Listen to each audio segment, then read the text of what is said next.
et on voit si les actions concordent en fait. On a justement une pierre qui tombe, on a un lion qui apparaît, qui indique l'endroit de la pierre, on a une personne qui te trouve la pierre et trouve des inscriptions, on a des inscriptions qui révèlent une prophétie.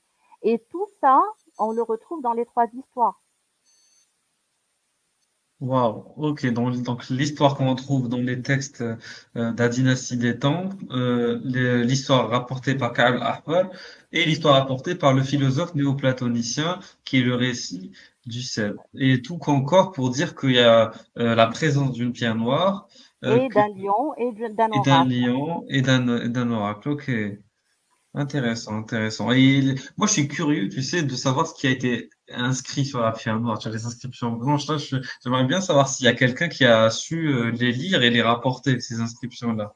Ça Oui, va être dommage. intéressant de Bah, savoir. justement, je le dis dans le livre, aujourd'hui, la pierre noire, c'est plus que quelques petits fragments. On ne sait pas Fragment. s'il y avait des inscriptions dessus ou pas avant, mais bon, ça c'est perdu, perdu. Mais on a encore des mythes qui sont restés et on peut faire la comparaison. Et on a trois mythes quasi identiques ben, à trois régions différentes du globe, en fait.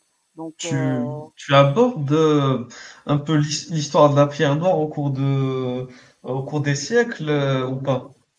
oui, bien sûr, je, je suis en fait l'évolution de Balad Gabal, qui est la déesse pierre noire la plus ancienne. Elle date de plus de 2400 ans avant Jésus-Christ, avant même les Juifs, avant, c'est important avant les Juifs parce que